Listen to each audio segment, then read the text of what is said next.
네, 메이저 수학관 원장 홍철입니다. 안녕하세요.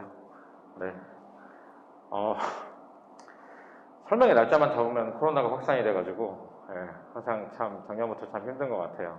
예, 아이들은 코로나가 아주 싫지는 않겠죠.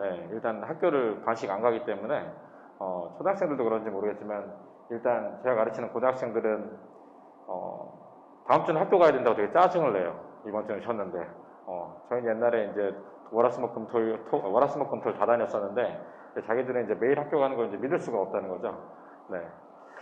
오늘 이제 그 오영기 선생님이 중등수학 이제 시작할 때 어떻게 하고 뭐 중등수학을 공부할 때 어떻게 해야 되는지 그다음에 그래서 이제 저희 학원에서는 어떻게 가르치고 있는지 이제 이런 것들을 설명을 드릴 거고요. 저는 이제 한 세 가지만 좀 빨리 말씀드릴게요. 제가 좀 말하다 보면 말이 좀 길어지는 경향이 있어가지고 빠르게 말씀드리겠습니다. 일단 중등수학을 처음 하면 초등학생 때 좀 잘하거나 연산을 잘했던 애들도 어떤 특정 단원에 가면 굉장히 힘들어하는 경우가 있어요. 그러니까 이게 중등수학이라는 게 초등 때처럼 뭐 어느 단원을 배우면 뭐 예를 들어서 내가 이 단원을 내용 뭐 설명을 듣고 문제를 풀면 뭐 2시간 하고 복습하면 2시간 하고 이렇게 해서 단원이 되게 그 평면적으로 이렇게 하나 하고 2개 하고 3개 하고 4개 하고 이렇게 지나갈 수 있으면 참 좋은데 중등수학 같은 경우를 처음 해보면 처음에 이제 뭐 정수와 유리수 뭐 이런 것들은 뭐 6학년 때 하던 덧셈 뺄셈이니까 이런 건 괜찮은데 중등수학의 서들을 보통 한 2-3번 정도 만나는데 처음 만나는 게 이제 문자화식이라고 1차 방정식 활용 이제 이런 부분에 이제 미지수를 처음 잡고 식을 쓰는 게 이제 아이들이 익숙하지 않다는 거죠.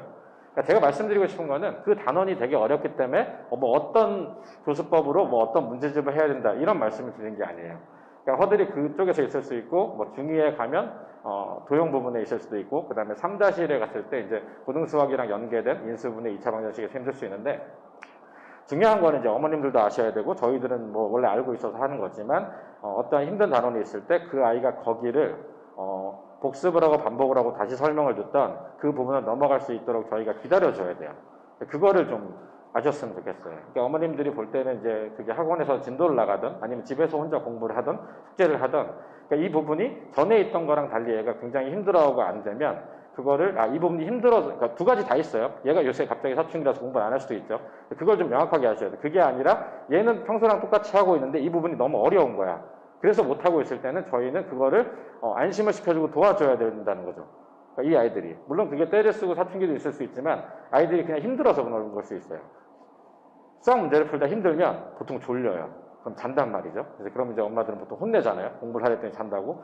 그 부분이 그래서 1차 방정식 그 문자식 같은 경우는 저 예전에 가르칠 때는 안 될 때는 그 관련된 똑같은 문제집 있는 거를 설명을 다시 하면서 한 20번도 풀린 적 있어요. 그 부분만. 그렇게 돼서 하면 본인이 굉장히 나아지는 게 보이잖아요. 지난번에 봤을 때보다 좀 편하단 말이죠. 다시 하니까 편하고 이제 거기를 할 수 있게 됐어요.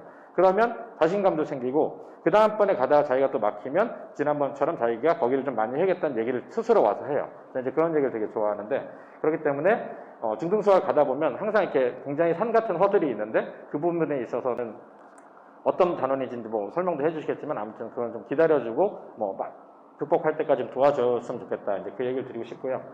두 번째는 물론 초등학교 때도 이제 그 심화 문제를 풀거나 사고력 수학 같은 걸 한 경우가 있을 텐데 일단 중등수학에 와서 심화 문제 같은 경우를 풀 때 아이들이 좀 거부감을 느끼는 경우가 있어요. 거부감이라고 하면 뭐냐면 자기가 이제 뭐 예를 들어서 공부를 할 때 뭐 굉장히 쉬운 뭐 교과서나 아니면 쌤 같은 경우는 뭐 1시간에 30문제 풀고 뭐 한두 개 틀리면 오답하고 해서 넘어가는 것들이 A급의 A단계를 풀면 2문제를 푸는데도 뭐 한 1시간이 갔어. 그러면 이제 사람은 자기가 이제 1시간을 보낸 거에 대한 만족감이 있어야 되는데 그게 전혀 없거든요. 그럼 애들이 되게 짜증내고 하기 싫어해요. 그런 것들을 어떻게 할 것인가. 그런 거는 저는 이제 보통 말씀드리는 거는 그런 건 학원에 선생님이랑 같이 하고 복습을 하도록 이제 보통 유도를 하는데 중등에 가서 이제 그런 것들을 할 수 있게끔 좀 응원도 해주고 어머님들이 보통은 응원보다는 이제 질책을 많이 하시는데 그런 걸 좀 해주셨으면 좋겠다라는 말씀 드리고 싶고요. 세 번째는 보통 이제 어떻게 이런 걸 모르면 아무것도 모르는 거 아니야라고 하면서 이제 보통 말이 먼저 나가죠. 네. 세 번째는 제가 말씀드릴 중에 이것만 얘기해드리고 말씀드리고 내려갈 건데 이게 중등수학이든 고등수학이든 마찬가지예요. 그러니까 이게 뭐 나 쌤을 몇 번 봤어? 나 고등수학 정석 상을 2번 봤어. 이거 아무 의미 없어요. 의미 없다는 얘기 많이 들으셨을 때 의미 없다고 말씀드리면 대안이 뭐냐? 대안은 객관적인 검증이에요. 객관적인 검증이 가장 중요한 건 기출문제를 시험 보는 거예요.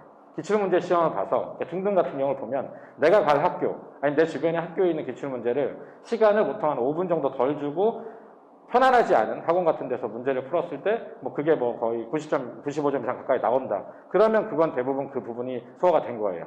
근데 얘가 뭐 쌤을 3번 봤다 그러는데 거기가 60점이 나왔다. 그럼 그 부분 다시 하셔야 돼요. 죄송한 얘기지만 그건 된 게 아니거든요. 마찬가지로 고등에서도 마찬가지로 그런데 그래서 중등 수학을 말씀드리는 거는 아이가 힘들어하는 부분을 많이 해서 넘어가고 또 복습을 하고 다시 하잖아요. 그러면서 최종적인 목표는 기출문제 같은 경우를 검증을 해서 최소한 1개까지는 아니더라도 한 2개까지 그렇게 되고 넘어가는 걸 목표로 하면 중등 수학이 어느 정도